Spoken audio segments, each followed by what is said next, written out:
So we've got quite a resume here. Very impressive indeed. Right, so welcome Dr. Candice Howarth, who is the head of climate adaptation and resilience at the LSE in Grantham Research Institute on climate change and the environment. She oversees the Institute's work on extreme heat preparedness in the UK. Brilliant. She is leading a British Academy Fellowship in collaboration with the British Red Cross, looking at integrating adaptation and mitigation measures to enhance community preparedness to extreme heat. She is UK Lead Horizon 2020, a 6.2 million risk adapt project exploring adaptation solutions to climate impact in the EU. And she was the PI for the 3.5 million place-based climate action network, PCAN. She has led contributed to projects totaling 12 million on local climate governance, resilience to extreme heat, where adaptation fits in climate governance and how co-production of knowledge can be used to better inform climate decision making. She has an interdisciplinary background in climate policy and pro-environmental behaviour, with degrees in meteorology, climate change, and a PhD in climate policy and pro-environmental behaviour. She co-leads the Adaptation Community of Practice, chairs the Royal Geographical Society's Climate Change Research Group, sits on the Royal Meteorological Society Climate Science Engagement Group, is a member of the London Heat Risk Group, and was a member of the steering group of the Physiological Society's Heat Resilience Strategy. She was a contributing author to the third UK Climate Change Risk Assessment and is contributing to the fourth Climate Change Risk Assessment. And she sits on the editorial board of the Journal of Environmental Communication and is Associate Deputy Editor of the Journal of Climatic Change. Please welcome Candice Howarth. Over to you. Great, thanks so much, Karina, and thank you very much for the invitation to speak at your webinar series. It's really a pleasure to be here. I can't see anyone, so if you can't hear me or anything like that, please do just speak up. That's absolutely fine. As Karina mentioned in the introduction, I used to run the Place-Based Climate Action Network, which was a five-year, £3.5 million network funded by the ESRC. That came to an end earlier this year, and some of the work that I'm presenting today came out of the work of PCAN. We do have a final report and a range of other outputs on the website, which is still live, so I do encourage you to have a look at that, as it might be relevant to some of the work that you do. But today I want to talk to you more about some of the work I've been doing on resilience to extreme heat in the UK, which really came out of some work we started looking at under PCAN, and then I was able to get a bit of funding at the London School of Economics to explore in more detail some of this work. So it's part of a broader programme of work, and I just wanted to present sort of two of the projects that we're working on, and hopefully we could have some discussion about this later on.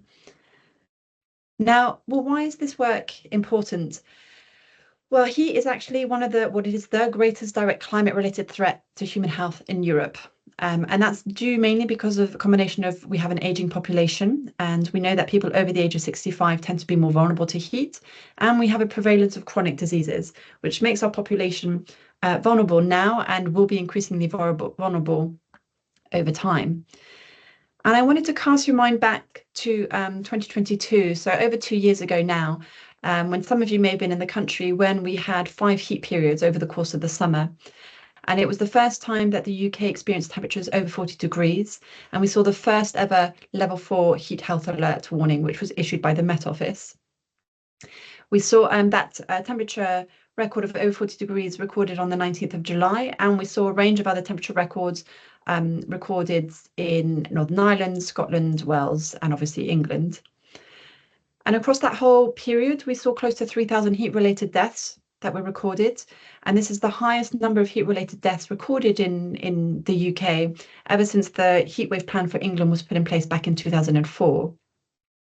And some of you may remember, back in 2004, that plan was put into place because the previous year, in 2003, we had those catastrophic heat waves across Europe, including in England. So the heat-related deaths we saw back in 2022 actually exceeded those number of deaths, which had led to the establishment of a heatwave plan. And the extreme heat that we saw back in the summer of 2022 was actually made 10 times more likely as a result of climate change. Now, heat affects society in different aspects of the country in a range of different ways. It affects our health, the economy, our buildings and infrastructure, and it has a range of impacts on the natural environment. And so very, very briefly to go through some of these impacts. When it comes to impacts on health, that tends to be the metric that we use to showcase the devastating impacts of heat. So back in 22, we saw close to 3,000 heat-related deaths in England, but across the whole of Europe, we saw 60,000 heat-related deaths. So it does have these very wide implications for our physical health. But what tends to be forgotten is that heat also affects mental health. It can affect medication that people might take for mental health reasons or for other physical issues they might be suffering. It affects the medication tends to affect the body's ability to transpire and thermoregulate, which means people who are taking that medication are more susceptible and more vulnerable to the heat. And research has also suggested that increased events of heat are actually linked to increased incidence of suicide. Heat also affects our economy, as some of you may be aware. Just thinking back to 2022, we saw over 10 million potential labour hours lost in the UK. And this was mainly felt in the agriculture, construction, manufacturing and service sectors. So a lot of those jobs where people are directly exposed to the heat. And we know that currently the economic cost of overheating is up to £300 million per year. But by the 2050s, it is anticipated to be close to £1 billion a year. Now, these figures are being revisited at the moment. The CCC's commissioned some work into this, but we're looking at roughly these types of figures. And we know that heat affects our buildings and our infrastructure. Now, the problem that we have here in the UK is that our building stock is woefully inefficient when it comes to heat. Our buildings are designed to keep people warm in the winter, which has meant that we've not really thought about the fact that they actually lead people to overheat in the summer. Currently, we've got about 50% of our housing stock, which is prone to overheating, and that's due to increase to 90% by 2100 under a 2-degree scenario. Also important to bear in mind that we don't need extreme heat temperatures, such as the ones that we saw back in 2022 for people to overheat. We know that outdoor temperatures as low as 26 degrees can lead to people in certain settings to overheat. So this is an issue which is something we need to be considering almost all year round. And we see the heat affecting our infrastructure and our roads and our trains, where rails and roads can buckle, they can melt. We tend to see a surge in water and energy demand, and we see a range of wildfires also, which can also affect rail and road closures to occur.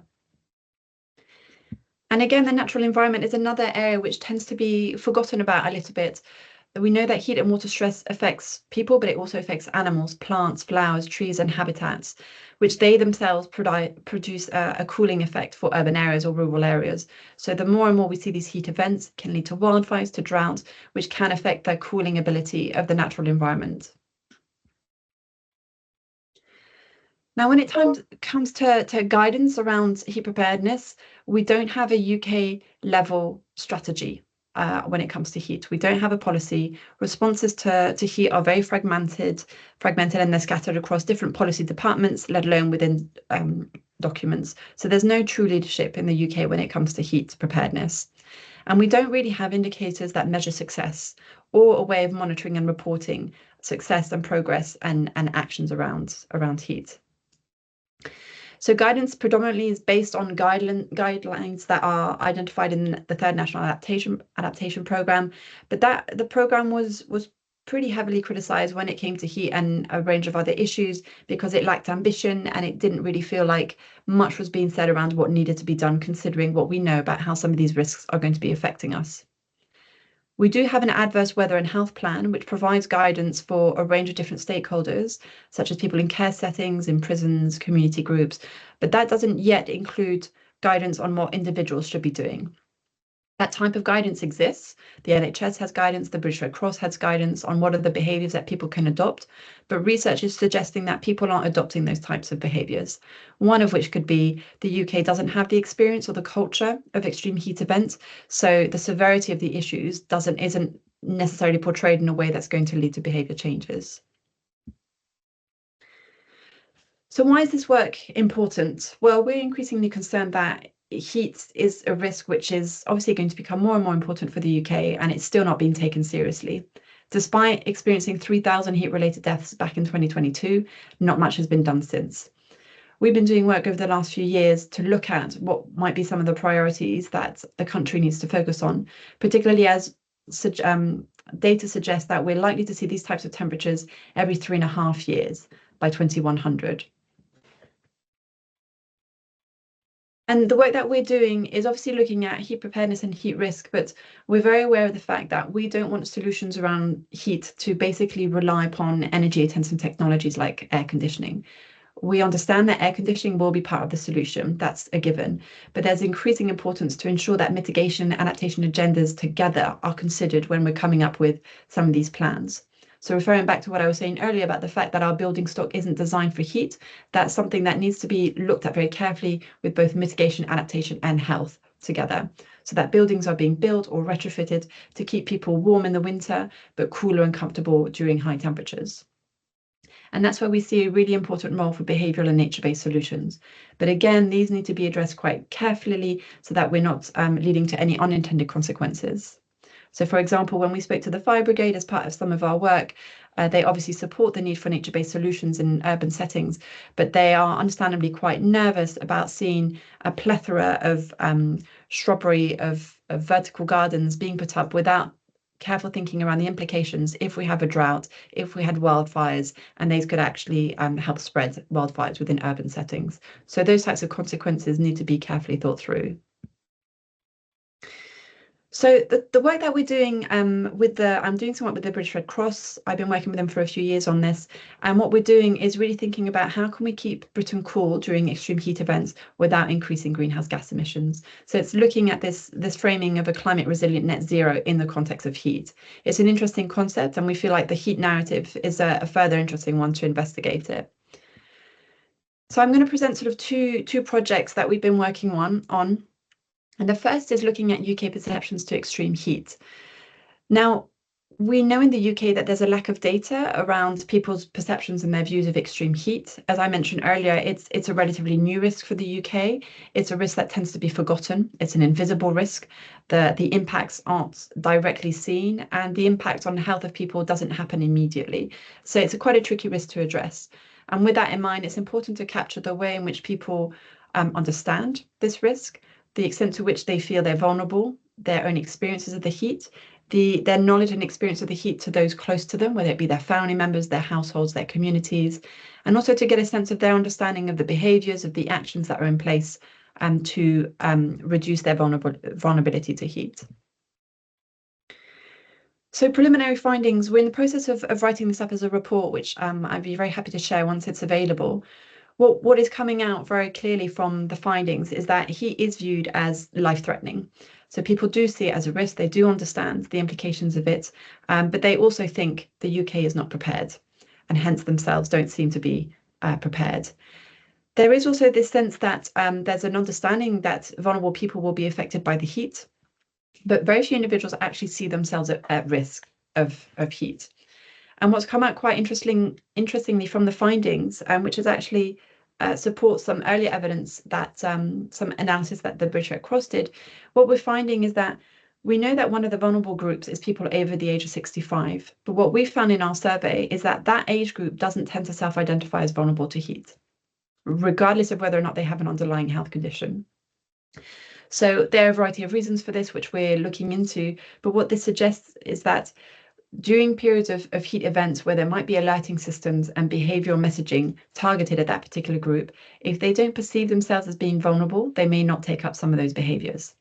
And there are a variety of reasons for this, one of which is perhaps that people like an assumption is that within that age group, there may be a less understanding of the way in which the body reacts to heat in a different way than it did, say, 10 or 20 years previously.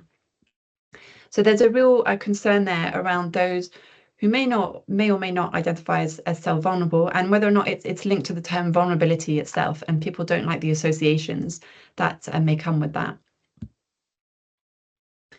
We looked at strategies and actions and behaviours that can be put in place. So we wanted to get a sense, for example, of what were people's views when it came to the need and the use of air conditioning, whether they thought this was an effective method to cool themselves, and the extent to which they thought about the climate and environmental implications. So, for example, the emissions that can come out of excessive air conditioning use, And also the fact that air conditioning, whilst it may cool it internally within the settings of a building, it actually leads to increased local ambient temperatures. So we canvassed the people we spoke to. I should have said this was a representative sample of the UK population. We had over 1,700 responses, and almost 2/3 of them really felt that action to reduce the impacts of heat waves shouldn't compromise action to reduce the impacts of climate change in general. There seems to be, however, a pretty strong support for the use of air conditioning. This could again be associated with a lack of awareness of other measures, whether it's behavioural and nature-based solutions or infrastructural, that could be put in place. And we did actually see close to 40% of people who thought it was okay to use air conditioning, even if it leads to an increase in energy use, which has implications for carbon dioxide emissions and other greenhouse gas emissions, but also implications for equity. So we might see people within society who can't afford to install air conditioning within their homes. So there's an issue there in terms of accessibility of that cooling power. Now, building on that, sort of the parallel piece of work that we're doing is thinking about the perceptions of that people have towards extreme heat, but this is very much focused on the concept of how can we combine adaptation and mitigation measures. And this is particularly thinking about supporting emergency responses to extreme heat in London. And with that, we're working very closely with the British Red Cross, with their policy teams, their emergency response teams, with their community teams. And we're trying to get a sense of what needs to happen when there's a heat event in London, because this is the setting we're focusing on. What needs to happen to enable people to stay cool and comfortable when they might be outside of their home environment because of a crisis, for example. So we're looking at this through two lenses. One is starting to think about, well, what are the behavioural and nature-based solutions that are needed to prepare and cope with heat, and how are these actually perceived? And so this is very much looking at people's lived experiences, looking at the mechanisms that they're aware of, and looking at their preparedness. And then we're also looking at the operationalization of climate change. So how can adaptation and thinking around resilient net zero as a concept, how can this better be incorporated into emergency planning? And so we're trying within that to look at what are some of the issues between short-term and long-term perspectives. So that long-term strategic outlook around heat preparedness versus what needs to happen there and then on a day if we, for example, have people who need to be evacuated from buildings because there's a wildfire, and this tends to happen during a heat wave. So that emergency response sometimes can conflict with strategic longer-term perspectives. We're also looking at what are the needs in terms of increased capacity and training, the need for communication, what needs to happen in terms of getting that information around behaviours, and that needs to get through to not just vulnerable groups and the communities that the emergency responders are working with. And also we want to get a sense of what some of the challenges that are being faced. We're hearing a lot about challenges around culture, around communication, around lack of coordination, even within organizations, which mean that the operationalization of adaptation and thinking about some of these things doesn't necessarily get incorporated in the most straightforward way when we're thinking about emergency planning. And so just concluding around some of the insights that are coming out of this, both of these are live projects, so nothing is finalized as such. But some of the things that are coming out, which we're concluding, is that, well, as I mentioned, air conditioning has to be part of the solution. We appreciate that, but there needs to be more understanding and awareness of the implications of that, and understanding of efficient use and access to this. So there needs to be a stronger emphasis on what could be put in place in terms of behavioural and nature-based solutions that could supplement and complement work that is looking at how air conditioning needs to be more effectively used. And through the work that we've done, we've identified a range of different gaps when it comes to people's perceptions, but also some of the organisational issues that need to be overcome. So I've mentioned a few times the communication gaps. Like I mentioned earlier, there is evidence, there is guidelines on the types of behaviours that people need to adopt when it comes to extreme heat. But we also note that a lot of these behaviour measures aren't being taken up. One of the issues around this could be more of a cultural one.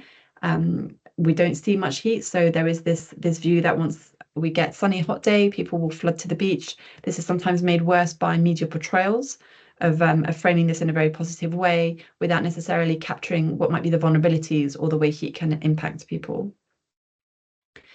We're seeing this gap in terms of the threat and preparedness. This comes back to what I was talking earlier about the short-term and long-term strategic thinking, particularly in the emergency response setting. It's been a really interesting lens for us to explore this in a little bit more detail. And we've been exploring this through a couple of scenarios. So, for example, trying to understand how do you incorporate long-term strategic thinking around heat preparedness and how that interacts with concurrent risks. So if you have a heat wave at the same time as a wildfire, how are you going to evacuate people in a rest centre, keep them cool without increasing the windows because you might be suffering from the wildfire smoke? So how do you do that? And another scenario we're looking at is how can people stay safe during a heat wave when there's a power outage, where they might be more likely to stay within their own homes. They may not have access to the internet to know what type of guidance they need to follow, and they may not have access to any of these cooling facilities. So alongside that, just a final thing I wanted to mention is to go back to the point I was raising earlier about that adaptation mitigation gap. There's a real concern in the work that we're doing that we do need to be thinking as a country in terms of our preparedness for heat. And this is happening at the localized level, and it's particularly happening at the organizational level, depending on the sectors that you're looking at. But this tends to be looked at in isolation, which is sort of mirroring, it's quite a strong parallel to what we've been seeing around the story of climate action, where adaptation and mitigation have been happening in parallel. Mitigation is slightly more advanced than adaptation, but they don't seem to be talking to each other much. So that complexity really needs to be embedded into sort of a systems-based approach to looking at how, when we're talking about heat preparedness particularly, we're not making other issues worse. And priorities that are looking at, say, building retrofits are also considering implications for how residents or occupants might be further affected by any retrofit work because of the heat. So I will leave it there. I hope that's all right. I'll stop sharing now and welcome any questions or feedback.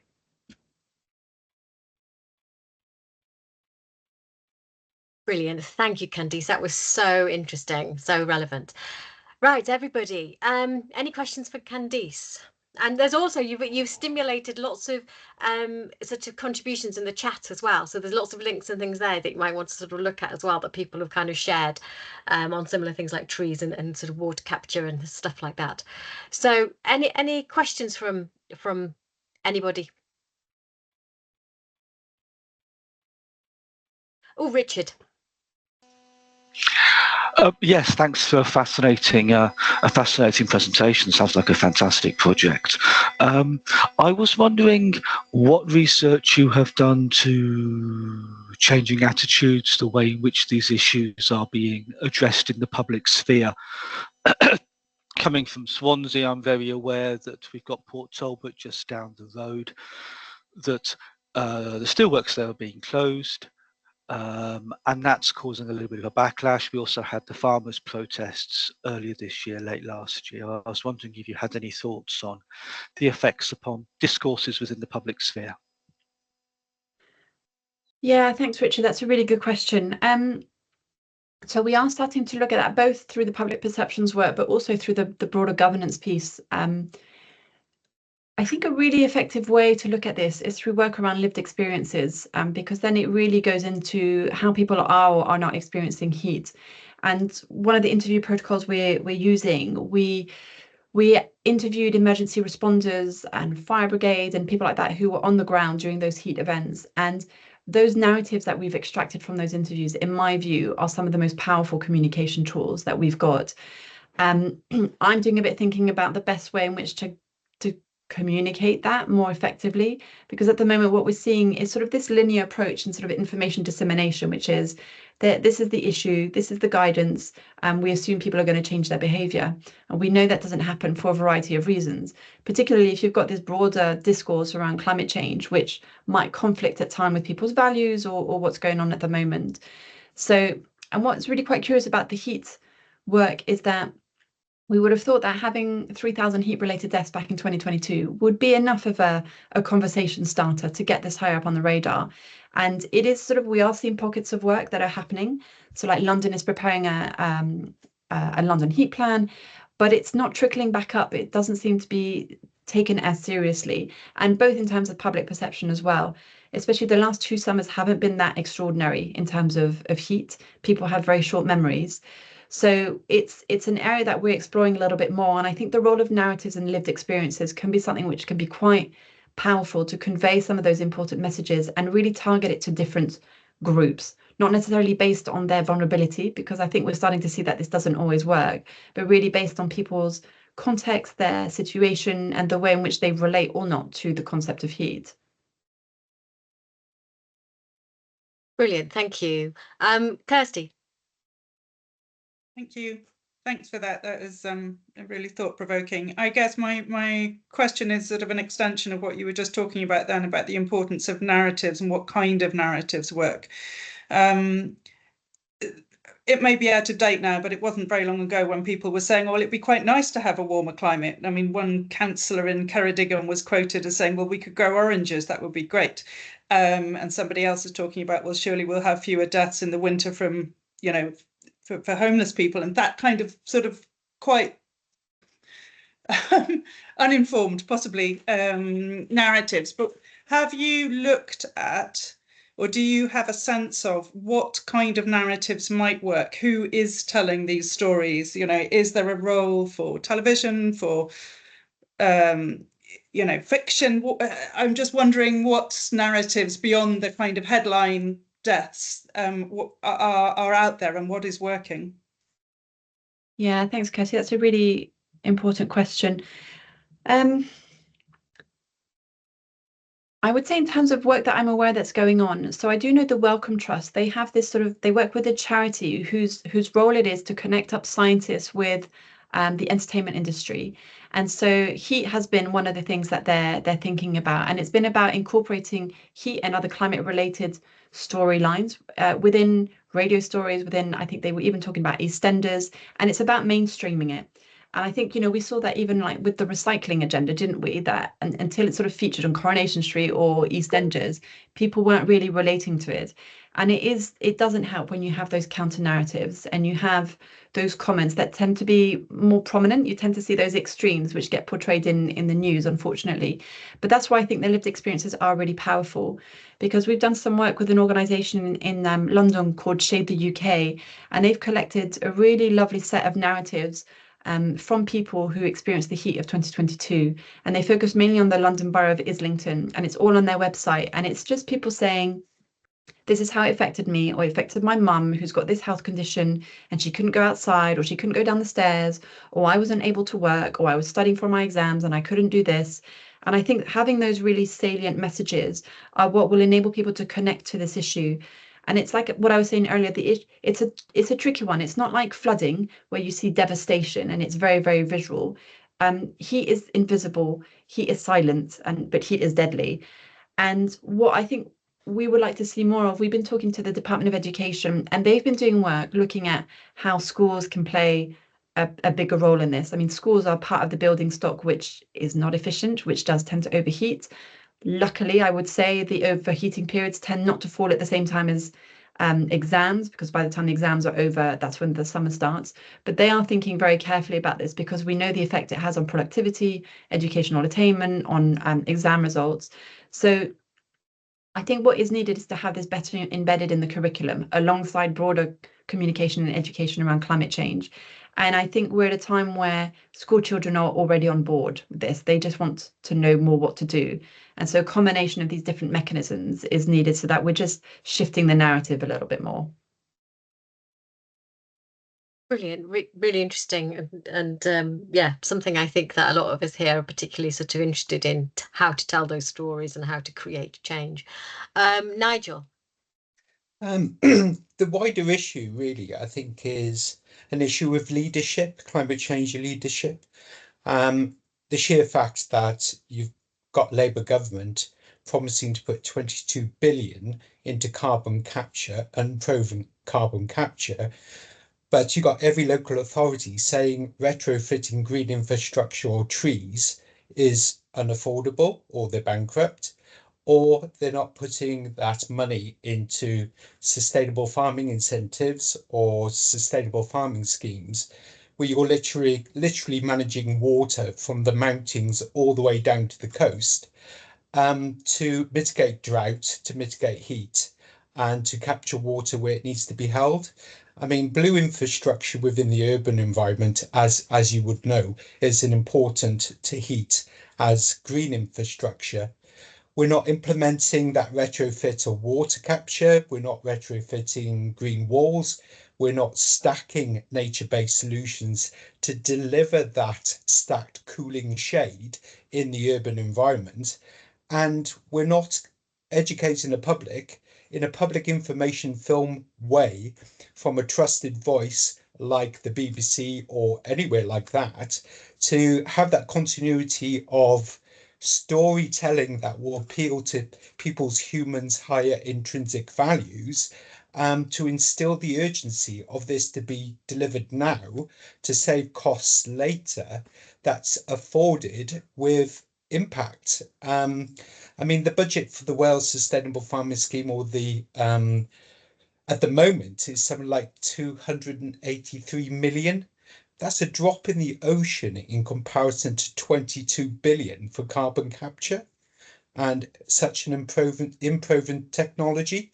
So I think our biggest problem is top down, is the leadership that we have that will not speak about these things in a meaningful, impactful storytelling way with continuity. Yeah, thanks, Nigel. I agree with that. And what I would do is sort of maybe speak about some of my experience, what I didn't talk about in the presentation, but the work we did with PCAN, the Place-Based Climate Action Network, which really came out of exactly what you're saying. There's a lack of leadership on climate action. So this was very much about climate action being translated down to the local level. And through PCAN, we set up these climate commissions, which you might be aware of because they're all over the country now. And initially, we'd set up 3 in Belfast, Leeds, and Edinburgh, and we promised our funders that by the end of the project, we would have set up 1 more. But the model was so popular that I think by the end of the project, we had over 20 additional partnerships and commissions. And all the resources are on the website, even on how to set them up now, because we've seen it as such an important resource.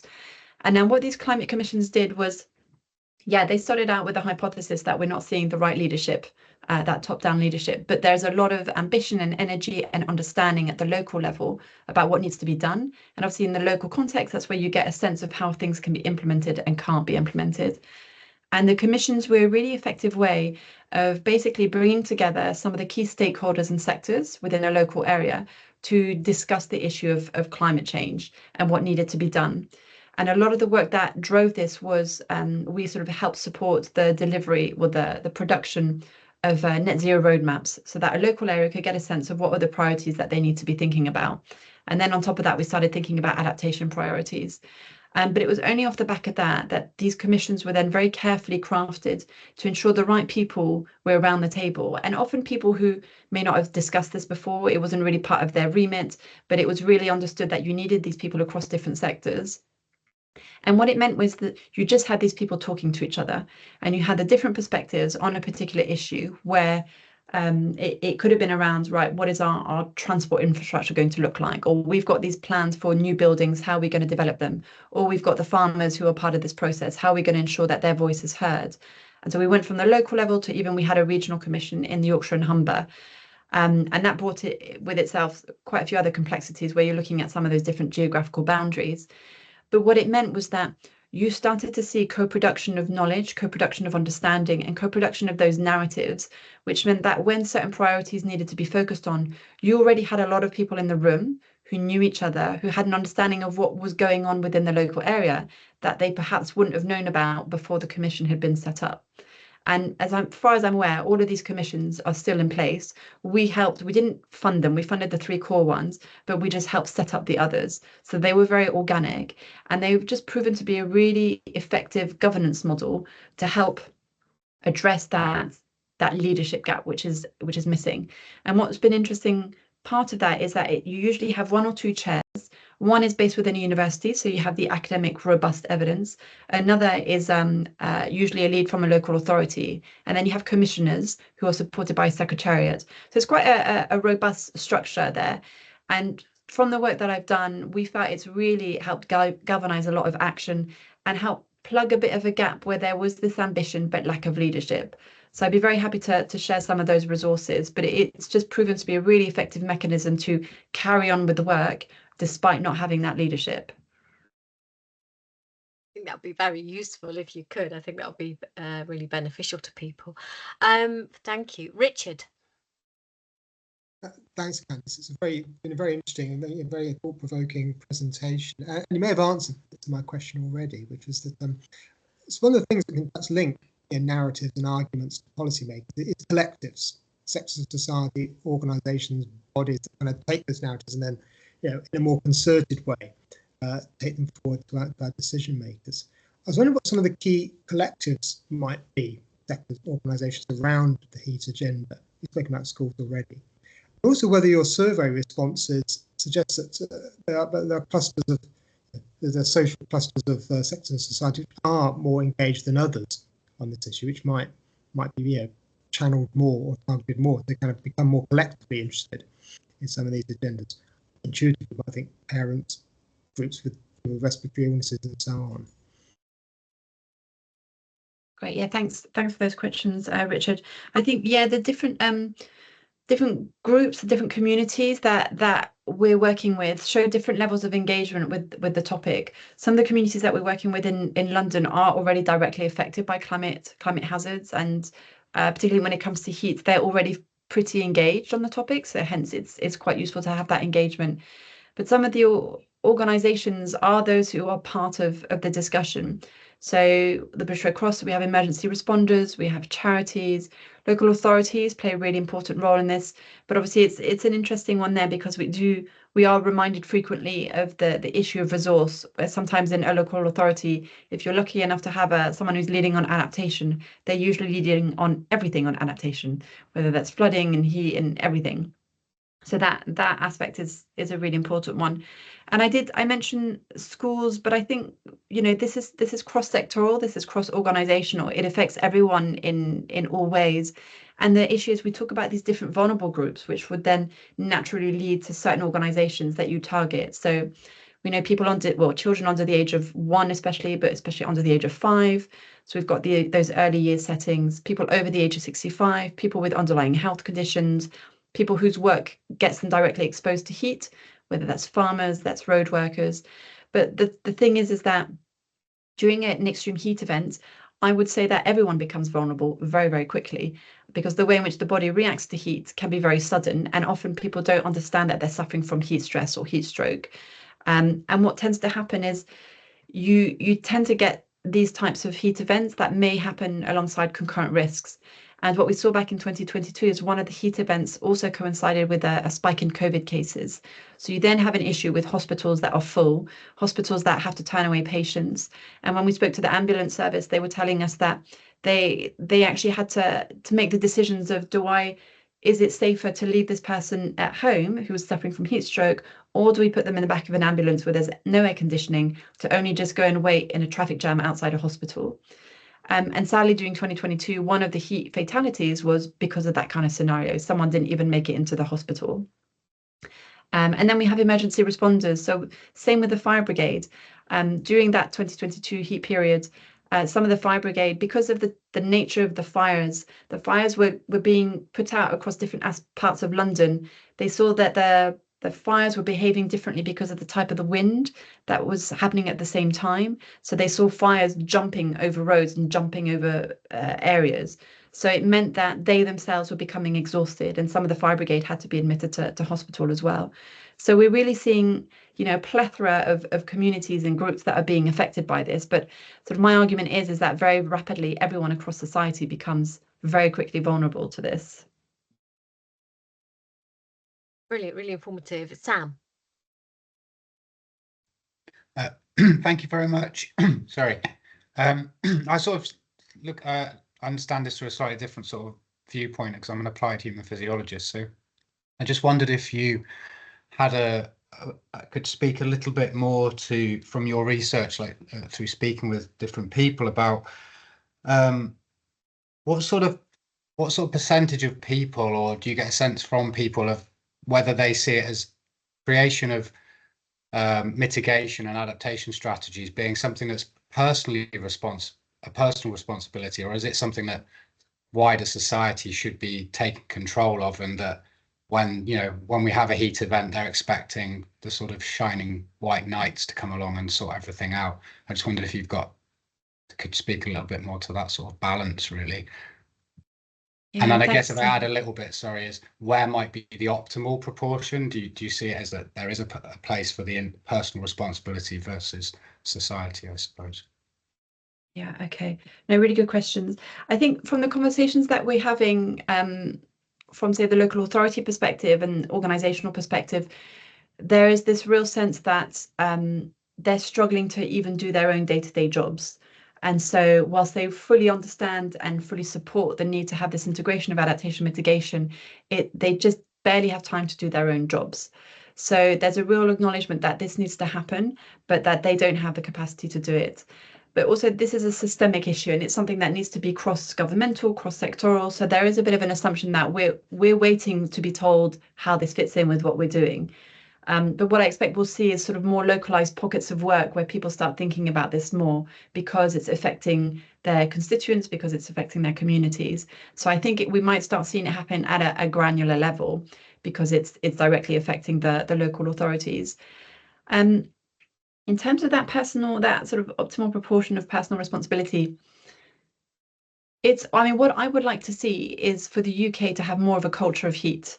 In the way that we think, so that this becomes embedded in our culture, in our behaviours, that we have the infrastructure in place that has been shifted to having natural shading in the summer, like same as what we see in Spanish cities, where they have those drapes between buildings that are temporarily put in, or that we're painting our roofs white, that we start adopting those practices as norm.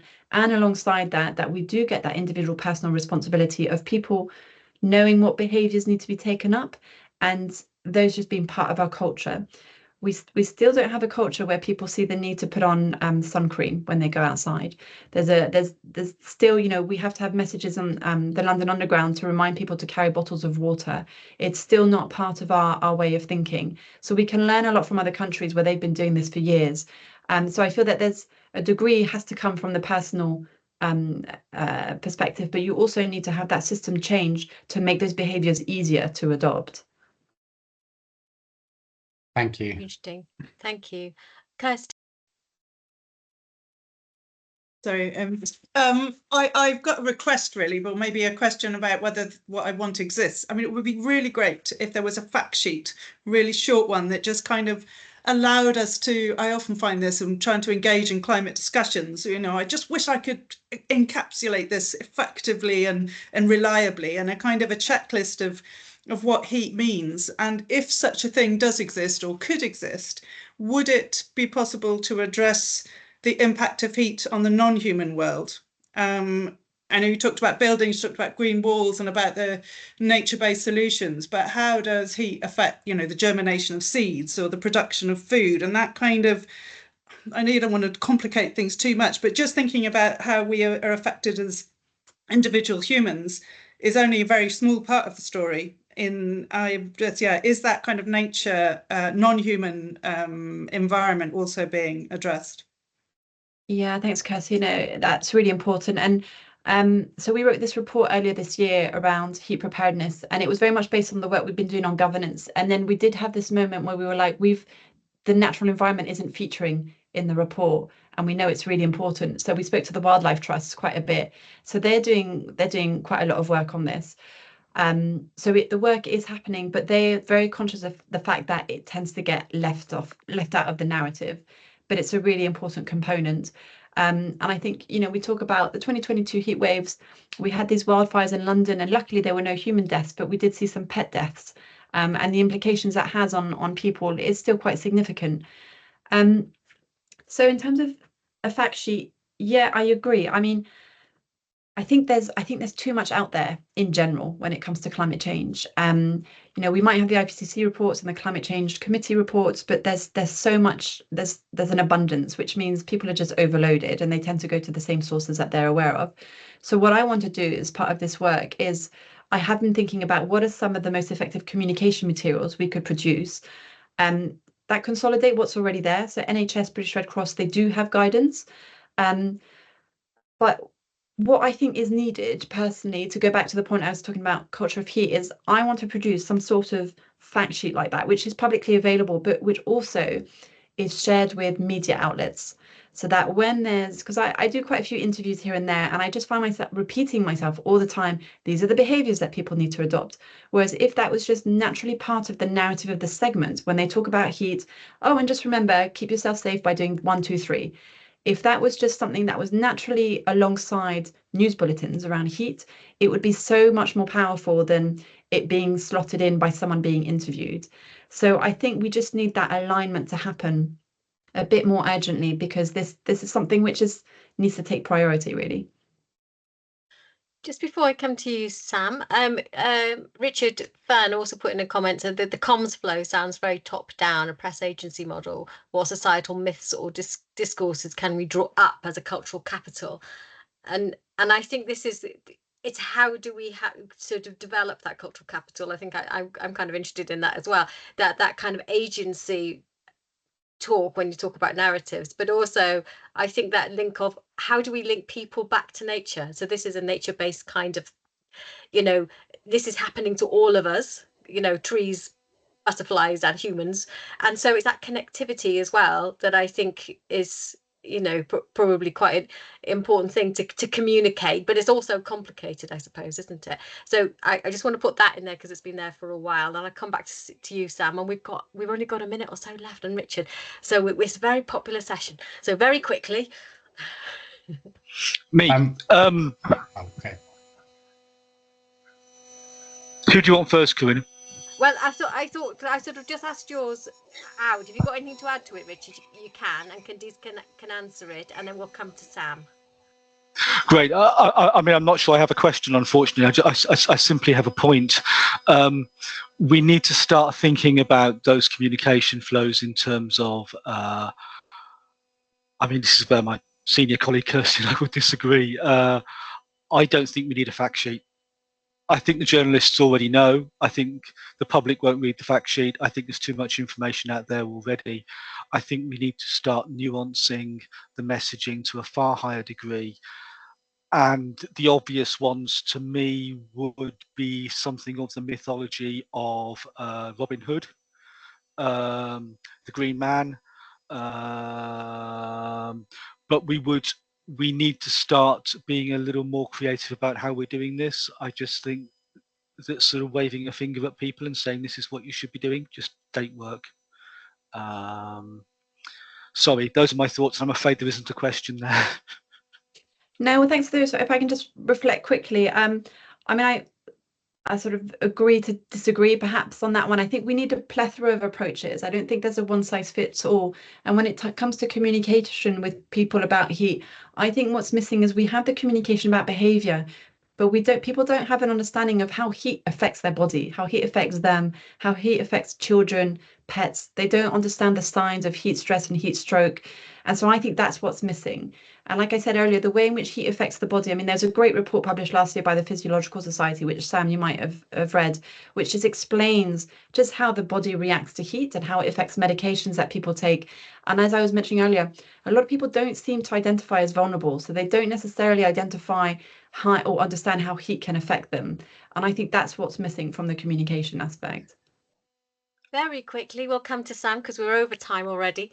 Sam, so if you could be the last contributor, and we've had some interesting things in the chat as well. So maybe sort of you can look at those afterwards and stuff as well. But interesting sort of contributions. Sam, over to you. It leads off from what's just been started to be discussed.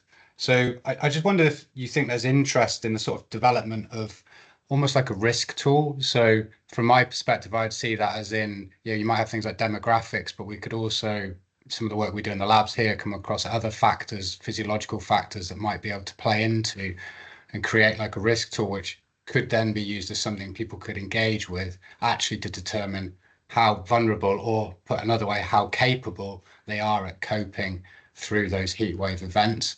I just wonder if you had any thoughts about that. But yeah, I mean, when you say that, it really makes me think of the role of games and, like museum exhibitions where people really can go through these types of tools, and it really helps them to reflect and situate themselves. So I think they're quite powerful mechanisms where you're able to combine the science and the policy and the practice with those behavior, because you're making this so immersive.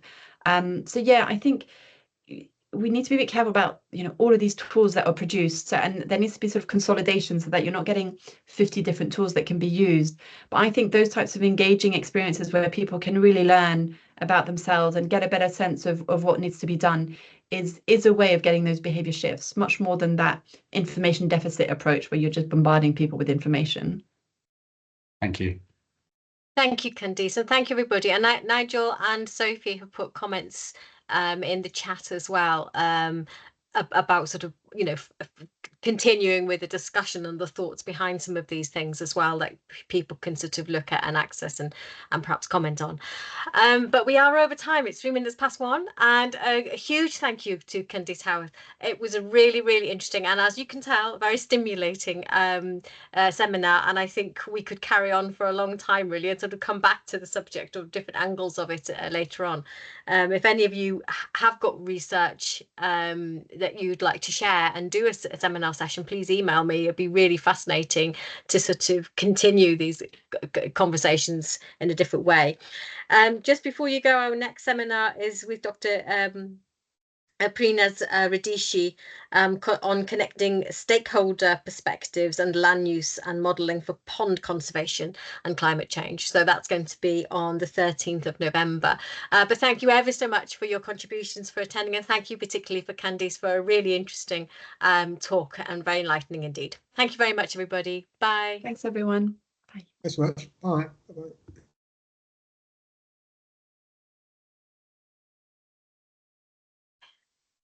Hi, Karina.